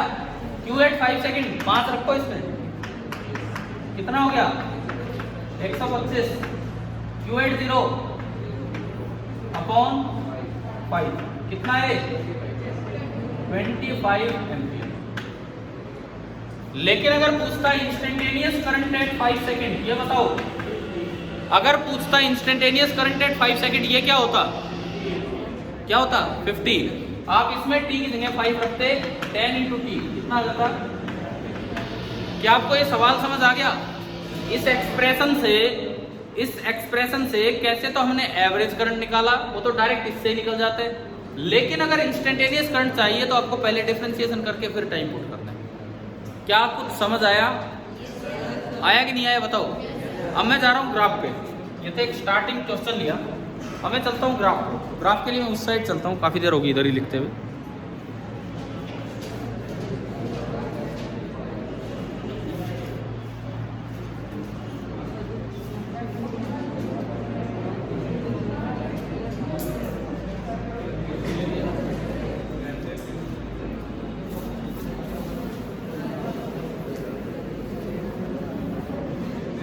देखो अब सुनिए, वो नहीं हुआ है क्या नोट? कोई नहीं, आप कर लेना एक बार। देखो इधर देखो, वो मिटा नहीं है बोर्ड से, इधर देखिए पहले। अब मैं ग्राफ की बात करूं, सपोज आपको चार्ज टाइम ग्राफ दिया, कैसा भी करके आपको चार्ज टाइम ग्राफ दिया, कैसा भी ये दे दिया है ना, ये आपको ग्राफ दे दिया Q बराबर 5t² टाइम, ये ग्राफ दे दिया, या कोई भी और चार्ज का ग्राफ दे दिया। अब इसमें हमसे पूछे कि एक टाइम है t0 और ये क्या है 0। आपको दो बातें बतानी है। पहली बात, instantaneous current eight t = t0, और दूसरी बात एवरेज करंट कब से कब तक 0 to t0। ग्राफ से समझिए दोनों कैसे निकलते हैं। इंस्टेंटेनियस करंट कैसे निकलेगा QT ग्राफ से, और एवरेज करंट कैसे निकलेगा, इन बातों को समझना आप ध्यान से सुनो। I का जो फॉर्मूला होता है इंस्टेंटेनियस करंट का, dQ/dt, मैथमेटिक्स हमें बताता है कि differentiation is given by slope of tangent. आप क्या करेंगे, अगर आपको इंस्टेंटेनियस करंट चाहिए, फर्स्ट पार्ट में कैसा करंट चाहिए आपको इंस्टेंटेनियस, तो आप t0 टाइम पे ग्राफ में जाएं, t0 टाइम पे ग्राफ पे जाएं और वहां क्या डाल दें टेंजेंट।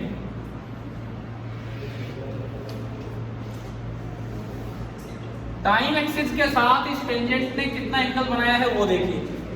हमें नहीं पता कितना बनाया, हमें नहीं पता। मान लो मैं कोई भी वैल्यू लेता हूं, सुनो अभी इधर, सपोज ये एंगल है 53 डिग्री, 53 डिग्री, मान लिया एंगल 53 डिग्री, तो ये जो है ना, this is directly given by tangent of 53 degree, this is directly given by tangent of 53 degree. समझ आया? Slope of the tangent. अब आपको 3, 4, 5 की ट्रायंगल याद है ना वो तो सभी को। देखो देखो देखो इधर सुनो, एक बड़ी स्पेशल ट्रायंगल होती है 3, 4, 5, याद रखना बहुत आसान है। 5 और 3 के बीच का एंगल दूसरा 37 होता है। तो इसमें देखो tan 53 डिग्री कितना 4/3, तो आपका इंस्टेंटेनियस करंट आ गया, कितना 4/3। तो ग्राफ से, चार्ज टाइम ग्राफ से इंस्टेंटेनियस करंट कैसे निकलता है, क्या हर एक बच्चे को समझ आ गया है? समझ आया? दूसरा एवरेज करंट 0 से t0। दरअसल इसका फॉर्मूला ये ऐसे नहीं निकलता टेंजेंट डाल के। इसका तरीका क्या होता है, ग्राफ से t बराबर 0 वाला पॉइंट ग्राफ में ढूंढिए, ये रहा। t बराबर t0 वाला पॉइंट ग्राफ में ढूंढना है। अगर t बराबर 0 पे ग्राफ ऊपर होता ना तो मैं पॉइंट ऊपर लेता। t बराबर 0 पे ग्राफ कहाँ है वो देखा, t बराबर t0 पे ग्राफ कहाँ है वो देखा, उन दोनों को एक स्ट्रेट लाइन से ज्वाइन कर दिया।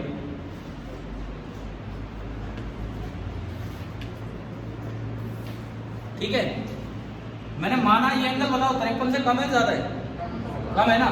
मान लिया कि ये एंगल बाई चांस कितना है 37, तो अगर आपको ये चाहिए ना तो ये इसकी स्लोप देगा, इनको ज्वाइन करने वाली लाइन की स्लोप। और tan 37 डिग्री इस ट्रायंगल से देख लो कितना है, 3/4।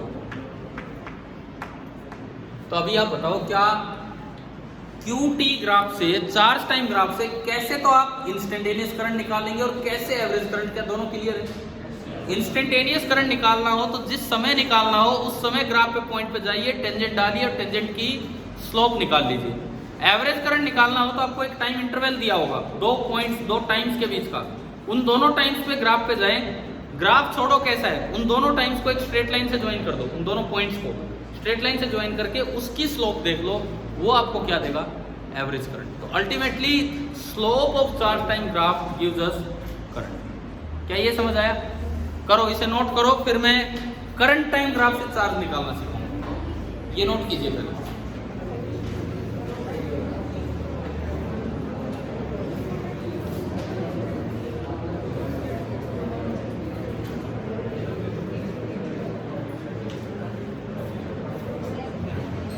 आ जाओ, बताओ, जाओ।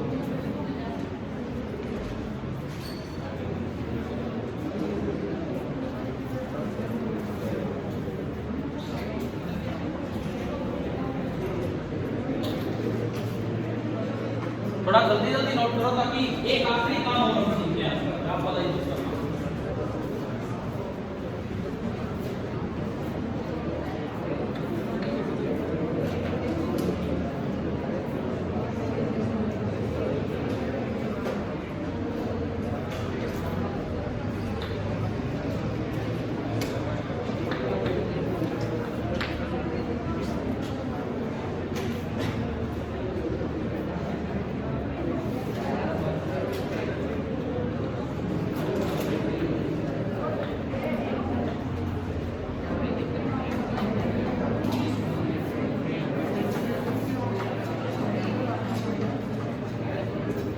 अरे भाई कैसी समझ आ रही है? फिजिक्स ठीक ठाक चल रहा है, काम आगे हो गए।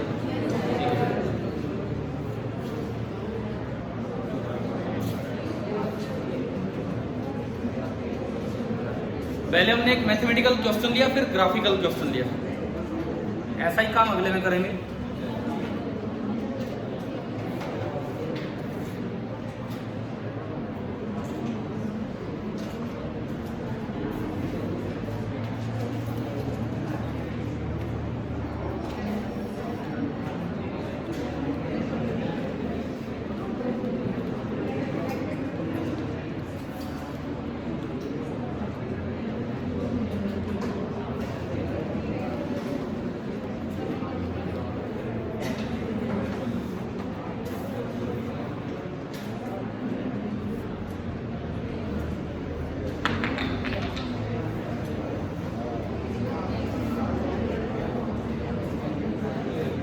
कल होली है ना, परसों धुलंडी। इस बार तो हरियाणा में तो सरकार ने ही होली खेलने पे बैन लगा रखे। यार देखो वो तो ठीक है, आप कुछ करो, लेकिन सार्वजनिक जगहों पे ओपनली इस तरह से नहीं। आप अपने घर घर में अलाउड हो, भाई घर में खेलो कोई बात नहीं, लेकिन यूं नहीं है कि कहीं भी जाके होली खेलो। भाई भाई भाई, अरे जना इसको क्यों लात मारने लग रहे हो? ये बेचारा हिल जाते बार। चलिए आज का आखिरी टॉपिक लेते हैं, आज का लास्ट टॉपिक।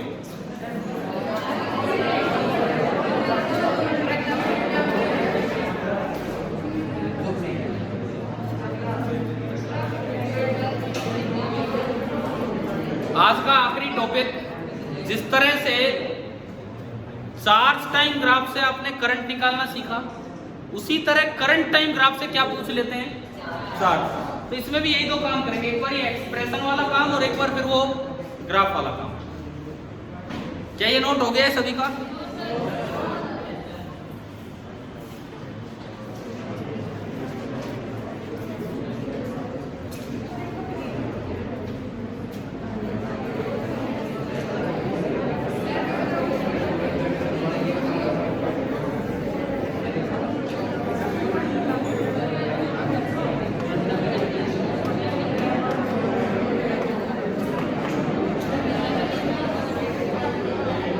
लास्ट टॉपिक आज का लेते हैं, to determine the amount of charge flown from IT graph. To determine the amount of charge flown from IT graph, current time graph से। To determine the amount of charge flown, to determine the amount of charge flown from IT graph, current time graph से।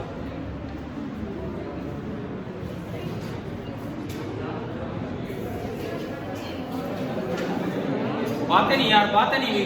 इधर देखें, मान लो आपको I दिया है as a function of time, कितने अंतराल में, किस इंटरवल में कितना चार्ज निकला होगा, मुझे ये निकालना है। मुझे I दिया गया है as a function of time. अब मैं इसको आगे बढ़ाता हूँ फिर दोबारा इस काम को। I दिया है as a function of time, तो देखो I का फॉर्मूला क्या होता है, dq बाई dt। यहां से dq कितना निकल के आया, I dt। अगर dq से टोटल चार्ज फ्लो निकालना हो डेल्टा q, तो आपको इंटीग्रेट करना पड़ता है। इंटीग्रेटिंग, जिस तरह डिफरेंशिएशन होता है ऐसे इंटीग्रेशन भी है।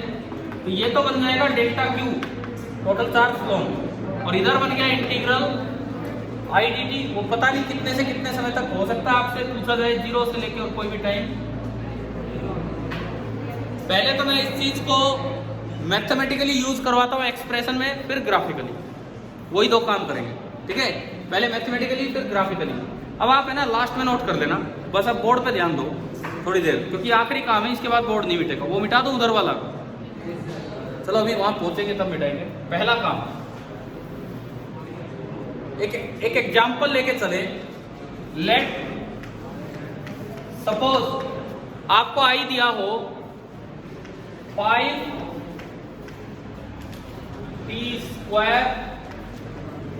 + 2 एम्पियर। आपको I दिया हो 5t² + 2 एम्पियर, और आपको निकालना है delta q, charge flown in 0 to 5 second. और भाई जरूरी नहीं है 0 to 5 सेकेंड, हो सकता है ये बोलते हैं 2 सेकेंड to 5 सेकेंड, ऐसा भी कुछ आ सकता है 2 सेकेंड to 5 सेकेंड। कितना चार्ज फ्लो करके गया है ये आपसे पूछा जाए, है ना। तो अब देखो उसका तरीका सुनिए। या फिर आपसे पूछ ले एवरेज करंट बताओ 2 सेकंड से 5 सेकंड। तो एवरेज करंट के लिए भी तो मुझे डेल्टा क्यू चाहिए, और तो क्या तरीका है, डेल्टा क्यू चाहिए मुझे। तरीका सुनिए अब क्या है। कभी भी अगर आपको करंट से डेल्टा क्यू लाना हो तो हमारा फॉर्मूला है integral I dt। Integral I कितना है, 5t² + 2 इंटू dt। लिमिट यहाँ है, कितने से कितने, 2 सेकेंड to 5 सेकेंड। अब कभी 9th में थोड़ा तो इंटीग्रेशन सीखा होगा हमने, हाँ बिल्कुल सबने सीखा, सब वहाँ भर रहे हैं देखो। अरे हाँ ठीक है। अब इधर तो सुन लो। अब इधर देखो, ये इंटीग्रेशन कैसे होगा ये हम सीखते हैं पहले। बातें नहीं यार, इसको ना अलग अलग लिख लो। Integral 5t² dt 2 to 5 plus integral 2 dt 2 to 5। जिस तरह डिफरेंशिएशन से कांस्टेंट टर्म बाहर आ जाती है, उसी तरह इंटीग्रेशन से भी कांस्टेंट टर्म बाहर। तो यहाँ का जो 5 है वो यहाँ से बाहर आएगा, और यहाँ का जो 2 है मल्टीप्लाई में वो यहाँ से बाहर आएगा। समझ आया। अब जैसे डिफरेंशिएशन आप करते थे, पावर आगे उतारना है और पावर में एक कम कर दिया। इंटीग्रेशन में पहले पावर एक बढ़ानी होती है और फिर बढ़ी हुई पावर से डिवाइड करना होता है। जैसे t² का इंटीग्रेशन देखो, पावर कितनी है 2, तो पहले एक बढ़ा दो t³/3, तो ये आपका बना 5 टाइम्स t³/3, और लिमिट है 2 से 5। इंटीग्रल dt कितना होता है, देखो क्या मैं इसको ऐसे लिख सकता हूँ, integral dt integral 1 into dt, और क्या 1 को मैं ये लिख सकता हूँ t⁻0। समझ गए हो, 1 को मैं लिख सकता हूँ t⁻0, तो t⁻1 बढ़ाओ 0 + 1 कितना हो गया t⁻1 अपॉन बढ़ी हुई पावर 1। तो अल्टीमेटली क्या बचा 2 के बाद t बचा, और लिमिट 2 से। अब आप बताओ कि आपको लिमिट पुट करनी आती है इंटीग्रेशन में? पहले upper limit minus lower limit. अरे हाँ बिल्कुल ठीक है, सबको आती है, सुन भी लो मेरी बात, इधर सुनो। ठीक है ठीक है ठीक है, इधर देखिए डेल्टा क्यू बराबर 5/3 अलग करो, पहले एक्सप्रेशन में 5/3 अलग करो, पैर अंदर करो। ठीक है, अब सुनो 5/3 अलग किया, ये बचा t क्यूब, तो पहले upper limit 5 cube minus lower limit 2 cube, आ गया समझ? प्लस 2 एक कांस्टेंट है, बाहर करो t, पहले upper limit 5 minus lower limit. समझ आया कैसे इंटीग्रेशन में लिमिट पुट की जाती है? इधर देखो, अभी ये तो सॉल्यूशन ही करना है। 5 का क्यूब 125 माइनस 4 ना 8 117, 117 इंटू 5/3 117 कट रहा है कितना कितना 3 3 9 27 39 इंटू 5 बता दो 195 प्लस 3 इंटू 2 6। ये लो जी चार्ज फ्लोन आ गया, कितना कूलम 201 कूलम। एक्सप्रेशन से कैसे निकालना है क्या ये समझ आया? अब आखिरी बात ग्राफ से कैसे निकालना वो और देखो, वो और देख लो, बस आखिरी काम। अरे आपको समझ नहीं आता, मैंने कहा लास्ट टॉपिक चल रहे हैं, इसमें क्यों इतनी बकवास कर रहे हो? आज जाके एक बार अपना वीडियो देखना और देखना कितनी बार आपने बकवास की, कितनी बार मुझे बोलना पड़ा है कि भाई चुप हो जाओ। यही सब इधर देखिए,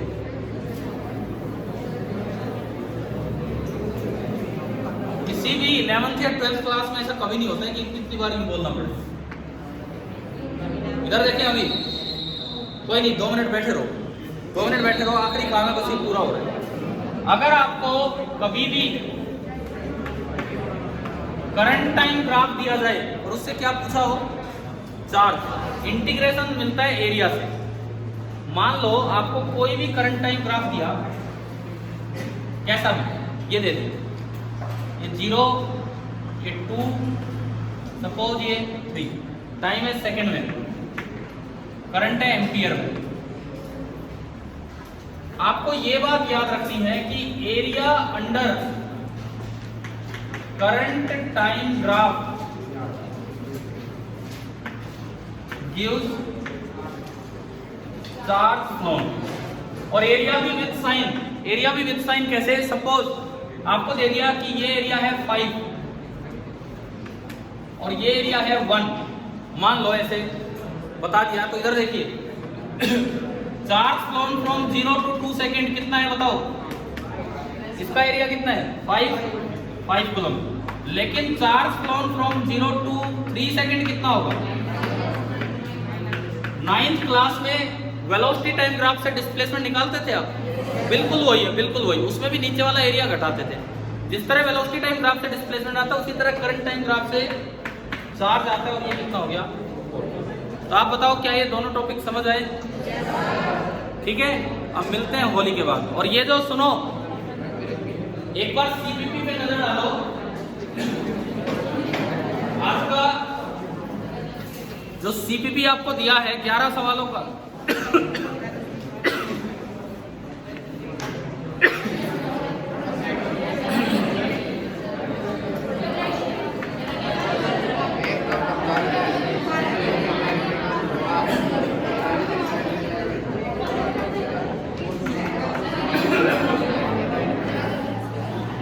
ये होमवर्क है आपका 1 से 10, ठीक है।